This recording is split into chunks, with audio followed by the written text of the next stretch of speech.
Hello everyone, कैसे आप सभी। उम्मीद है सब बढ़िया होंगे। और आज का दिन आपके लिए बहुत ज़बरदस्त रहा होगा, धमाकेदार रहा होगा, क्योंकि मार्केट के अंदर फुल मार्केट बेरिश थी और कम से कम 700 पॉइंट का मोमेंटम देखने को मिला।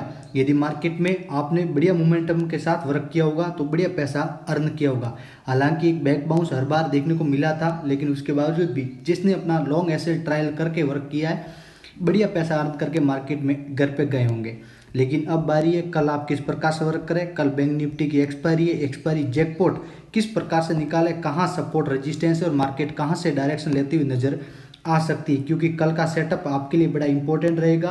पुट राइटर और कॉल राइटर, यानी कॉल सेल करने वाले और पुट सेल करने वाले दोनों इंटरेस्टेड रहे और मार्केट को अभी और एक बार नीचे की साइड में खींचा जा सकता है। अब मार्केट कहाँ तक खींची जा सकती है, क्योंकि यहाँ पे यदि पुट राइटर को यदि एक्टिव करना है, यानी जो पुट सेल कर रहे हैं उनको यदि एक्टिवेट करना है, तो मार्केट को कम से कम स्ट्रॉन्ग सपोर्ट लेने के लिए मार्केट को यहाँ तक आना पड़ेगा 51,500 पे। जैसे ही मार्केट 51,500 पे आएगी तो यहाँ पे जिसने पुट सेल की है आप देख सकते हैं ये अगेन अपनी क्वांटिटी ऐड करेंगे और लॉन्ग टारगेट के लिए लेकर के जाएंगे। लेकिन यहाँ पे शॉर्ट कवरिंग की गई है और शॉर्ट कवरिंग के चलते मार्केट में एक हल्का सा फॉल देखने को मिला, लेकिन लास्ट टाइम में जाते जाते मार्केट ने ऑलमोस्ट वो भी रिकवरी ले ली थी। लेकिन ये वीडियो शुरू करूँ उससे पहले एक बार मैं बिनी वीडियो के बीच में आपको बता दूं, आपने अगर अभी तक हमारा टेलीग्राम चैनल ज्वाइन नहीं किया है तो अभी ज्वाइन कर लें, जिसकी लिंक आपको डिस्क्रिप्शन मिल जाएगी, या फिर आप इसे टेलीग्राम में जाके सर्च करके भी ज्वाइन कर सकते हैं। क्योंकि यहाँ पे हम आपको दिन में 1 से 2 बढ़िया कॉल्स देते हैं, मार्केट को सिखाने का समझाने का पूरा प्रयास करते हैं, वहीं लो एसएल के साथ बिग टारगेट भी देते हैं ताकि आप मार्केट में बढ़िया पैसा अर्न कर सके और अफवाहों के साथ न घूमे। अपना मार्केट में जो रियल वर्क है उनके साथ जुड़ करके आप अपना पोर्टफोलियो अच्छा बिल्डअप करें। तो चलिए अब ध्यान देते हैं अपने बेस्ट एनालिसिस पे। एनालिसिस किस प्रकार से की जाएगी। यदि आपको मेरी एनालिसिस ज़बरदस्त लगे तो आप हमें लाइक कमेंट करके ज़रूर बताना, जिससे हमको ये लगेगा कि आपने हमारी एनालिसिस को पूरा देखा, पूरा समझा और लास्ट तक पूरा समझने का प्रयास किया। देखिए, एक यहाँ पे अपन की यदि मैं लेवल्स ड्रॉ करके देखूं तो मार्केट के अंदर एक यहाँ पे ट्रेड लाइन आ रही है, जिसको ट्रेड लाइन को प्रोटेक्ट करने का पूरा प्रयास मार्केट करेगी। क्योंकि ये जो ट्रेड लाइन है, यहाँ ट्रेड लाइन पे एक मार्केट ने बाउंस लिया है और अगेन यदि यहाँ से बाउंस लेता तो फिर मार्केट में बढ़िया मूव देखने को मिलेगा। अब यदि मैं डेली टाइम फ्रेम की बात करूं, क्योंकि डेली टाइम फ्रेम बड़ा इंपॉर्टेंट है, और डेली टाइम फ्रेम की यदि मैं बात करूं तो आपके लिए जो कल यदि मार्केट में ये लो ब्रेक होता है 52,000 का, यदि लो ब्रेक होता है तो फिर मार्केट के अंदर आपको 51,500 तक का टारगेट देखने को मिलेगा। यह है डेली टाइम फ्रेम का व्यू जो लॉन्ग टारगेट के लिए जाते हैं। आपने देखा होगा मार्केट के अंदर बहुत सारे लोग होते हैं, कोई स्कैल्पिंग करना चाहता है, कोई मार्केट को लॉन्ग लेके जाना चाहता है, क्योंकि सबका अलग अलग व्यू होता है। तो डेली टाइम फ्रेम पे जो आपका लॉन्ग टारगेट बन रहा है वो टारगेट 51,500 का बन रहा है। जब ब्रेक मार्केट 52,000 को ब्रेक होने के बाद में 51,950 पे सस्टेन करे। सस्टेन करने का मतलब ये हुआ मार्केट 950 को ब्रेक होने के बाद हल्का सा ऐसे सस्टेन करके यदि मार्केट इस तरीके से ब्रेकआउट देती तो फिर आपको 51,500 का टारगेट देखने को मिलेगा और आप लॉन्ग टारगेट लेकर के मार्केट में जा सकते हैं। अब देखिए अपन समझते हैं 15 मिनट पे, क्योंकि मार्केट में 1 डे के टाइम फ्रेम पे बहुत कम लोग, रेयर केस में 1% लोग ही ट्रेड लेते हैं, क्योंकि उनके लिए एसएलपी लंबा बनता है, टारगेट भी लॉन्ग बनता है।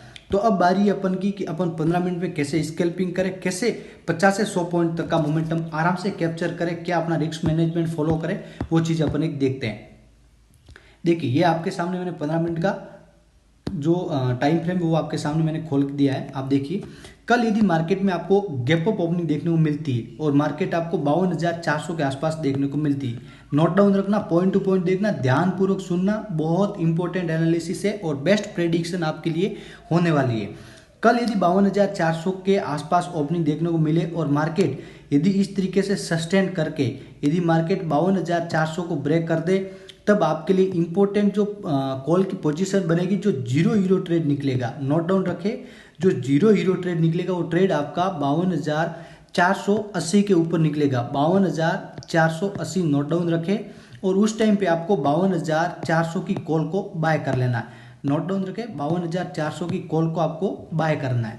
ये बाय करने के बाद में इसका प्रीमियम आपको 3 गुना बढ़ता हुआ नजर आएगा। 52,480 के ब्रेक होते ही 52,400 की कॉल को बाय करना। टारगेट आपका पहला 52,600, सेकंड टारगेट आज के डे के हाई के पास में रहेगा, क्योंकि यहाँ पे एक सेलर है जो मार्केट को बार बार गिरा रहा है। यहाँ पे आपके 52,800 पे आपका सेकंड टारगेट रहेगा।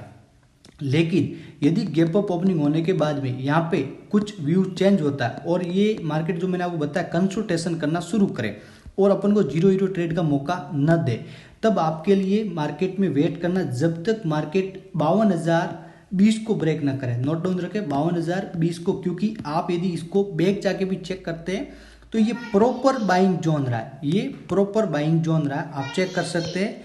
यहाँ से ये प्रॉपर बाइंग जोन रहा है, तो यहाँ से अगेन मार्केट में आपको बाइंग जोन देखने को मिलेगा। तो 22,220 के ब्रेक होने के बाद में आप पुट की पोजीशन बना सकते हो और ये भी 0-0 निकलेगी, ये भी नोट डाउन रखें, क्योंकि कल मार्केट का मोमेंटम बहुत हेवी हो सकता है, क्योंकि यहाँ पे जो कॉल सेलिंग की है वो बहुत हेवी क्वांटिटी में की है। आप ओपन इंटरेस्ट चैन में जाके चेक कर सकते हैं। आप हमें कमेंट करके बताना ओपन इंटरेस्ट चैन के बारे में, तो हम उसके बारे में भी आपको वीडियोस बना करके सिखाएंगे, समझाएंगे। लेकिन अभी वो लॉजिक के साथ में बात कराओ, क्योंकि उसको समझाने के लिए वीडियोस बहुत बड़ा बन जाएगा। तो 52,220 के ब्रेक होने पर आपको 52,200 की आपको कॉल पुट को बाय करना है, क्योंकि ये स्ट्राइक प्राइस पे आपको मिलेगी कम से कम 130 से 160 के आसपास समथिंग मिलेगी। और ये ब्रेक होने के बाद में आपको पुट का पहला टारगेट आज के डे के लो के आसपास रखना 52,030 पे, और इसको यदि ब्रेक कर दिया तो फिर मार्केट में आप लॉन्ग टारगेट के लिए जाना, क्योंकि कल आपको फिर इसके बाद में हेवी फॉल देखने को मिलेगा और 51,000 आपको 600 तक मार्केट में मोमेंटम देखने को मिल सकता है। अब यहाँ पे एक लॉजिक ये भी है कि यदि मार्केट में कल गैप अप ओपनिंग ना होकर के यदि कल गैप डाउन ओपनिंग हो जाए, तब आपको किस प्रकार से वर्क करना है वो भी देख लेते हैं। कल यदि आपको गैप डाउन ओपनिंग देखने को मिले, आप रेयर केस में मान लीजिए, तो गैप डाउन ओपनिंग के अंदर आपको 52,000 के आसपास का सपोर्ट बहुत इंटरेस्टेड रहेगा। 52,000 के सपोर्ट पे आपको मार्केट इस तरीके से कंसोल्टेशन होती हुई नजर आएगी, आप देख लेना। ये मैं आपके सामने ड्रॉ कर रहा हूँ, जैसे आज आप देख सकते हैं, ये देखिए इसके आसपास ये आपको कंसोल्टेशन होती हुई नजर आई है। तो कल भी इसी प्रकार से आपको नजर आएगी। तो आपको क्या वर्क करना, किस प्रकार से वर्क करना, क्योंकि मार्केट में सेफ साइड वर्क करना, रिस्क बिल्कुल नहीं लेना है, क्योंकि मार्केट में आपने यदि रिस्क लेने का प्रयास किया तो फिर आपको लॉस भी बढ़ सकते हैं। जैसे ही 52,000 के सपोर्ट पे आने के बाद मार्केट इस तरीके से कंसोल्टेशन करके 51,920 को ब्रेक कर दे, नोट डाउन रखे, कंसोल्टेशन होने के बाद 51,920 को ब्रेक कर दे, आप सीधा पुट की एंट्री मार देना, आप आराम से 200 पॉइंट तक का टारगेट लेके चल सकते हैं और आपको मार्केट 51,700 तक आती हुई नजर आएगी। और उसको भी ब्रेक कर दिया फिर 51,500 आपके लिए टॉप रेजिस्टेंस रहेगा, जहां पर ऑलरेडी पुट ने अपनी जो पुट राइटर है उसने ऑलरेडी 3 लाख प्लस क्वांटिटी डाल रखी, यानी ये मार्केट को 51,500 को टूटने नहीं देगा। इनकेस टूटे भी तो फिर बड़ा फॉल होगा, लेकिन 90% ये टूटने नहीं देगा। अब यहाँ पे इंटरेस्टेड ये है कि कल गैप डाउन ओपनिंग होने के बाद यदि मार्केट अप साइड जाना शुरू करे, आपको बाइंग की पोजीशन कब बनानी ये नोट डाउन रखें। ये देख सकते हैं यहाँ पे बड़ी कचर पिटर हुई, आप चेक कर लेना। यहाँ पे बायर न इंटरेस्टेड था न सेलर, यहाँ पे रिटेलर ने अपनी क्वांटिटियाँ बिल्डअप की है, कुछ क्वांटिटियाँ पुट में डाली है तो कुछ क्वांटिटियाँ कॉल में डाली है। यानी यहाँ पे यदि ये क्वांटिटियाँ लगी तो आप ध्यान रखना, गैप डाउन ओपनिंग होने के बाद में मार्केट को अप आने के बाद में जैसे ही मार्केट इन सब का एसएल खा जाए, क्योंकि यहाँ पे जब तक इन्होंने अपनी क्वांटिटी डाली वो ये स्थिरता से बैठे रहेंगे जब तक इनका एसएल हिट ना हो। तो जैसे ही एसएल हिट होगा आपको मार्केट में वापस 52,200 पे एक रिटेस्टमेंट देखने को मिलेगा और फिर यहाँ से जैसे बाउंस आ जाए आप आराम से अपनी एंट्री बना सकते हैं। टारगेट 52,400 52,600 तक का रहेगा, ये मोमेंटम आपको देखने को मिलेगा, आपको इसके अनुसार वर्क करना है। तो साथियों, मैंने आपको बिल्कुल आसान तरीके से वीडियोस बना करके समझाया कैसे सपोर्ट रेजिस्टेंस पे काम करना है। और यदि आपको वीडियोस में और भी कोई क्वेरीज आप हमें कमेंट करके बताना, पूरा हेल्प किया जाएगा। उसके अलावा आप हमारा फिर टेलीग्राम चैनल ज्वाइन कर लेना, वहाँ पर भी हम आपको 1 से 2 बढ़िया लॉयल्स देते हैं जो आपको मार्केट में रन टाइम में वर्क करने में काफ़ी हेल्प मिलेगी। तो चलिए मिलते हैं नेक्स्ट वीडियो में बेस्ट एनालिसिस के साथ, तब तक आप आराम से सीखिए, लर्निंग करिए।